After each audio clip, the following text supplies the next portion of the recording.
नासिर नवाब शाह में मुहर्रम हराम जो चंड नज़र अचण बाद मुख़्तलिफ़ इलाइक़नि में क़ाइमी इमाम बारगाहनि में अज़ादारी मजलिसनि जो सिलसिलो शुरू थी वियो आहे। उन हवाले सां तफ़सील ॾिसूं था इम्तियाज़ कीरियो जी हिन रिपोर्ट में।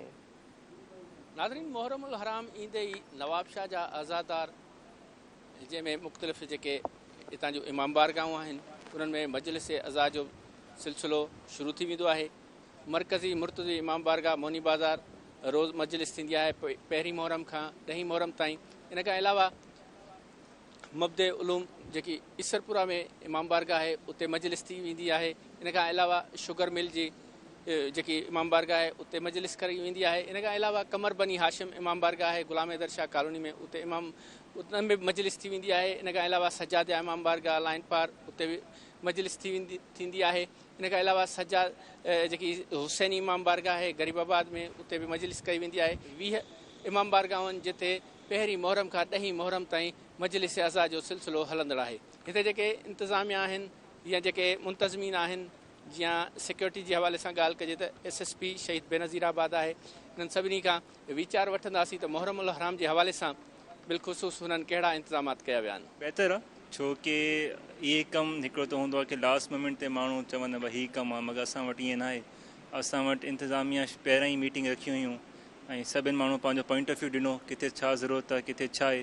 तक़रीबन मुंहिंजे हिसाब सां around 90% of the work is done.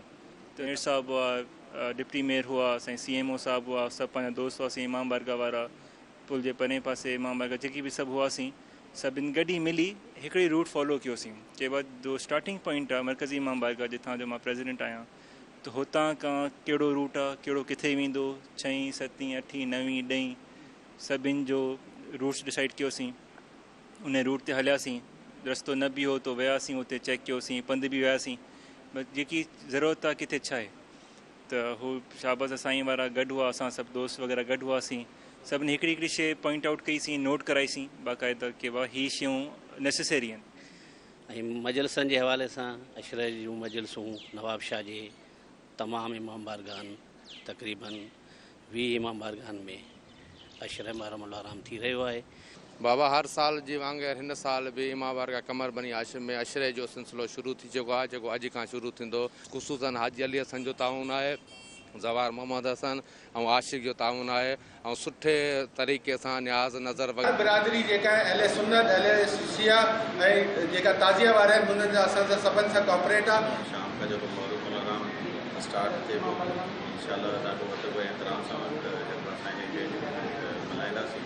सभु असांजा भाउ आहे, अहले तशी वारा असांजा भाउ आहिनि, असां हिन सां गॾु आहियूं बराबरि बिल्कुलु यकीन ॾियारो था। को बि मसइलो हूंदो असां तव्हां सां गॾु आहियूं। स्पेशल इंस्ट्रक्शन आहिनि त जेके लोकल्स आहिनि उन्हनि खे हिकु ॿिए खे एक्सप्लेन करण लाइ असां कनातूं सां गॾु जेके एडिट वैल्यू जंहिंमां उनखे आमदन ते वॉक थ्रू पेश लॻाया वेंदा। कैमरामैन मोहम्मद रमज़ान भट्टीअ सां गॾु इम्तियाज़ कीरियो, धरती TV नवाब।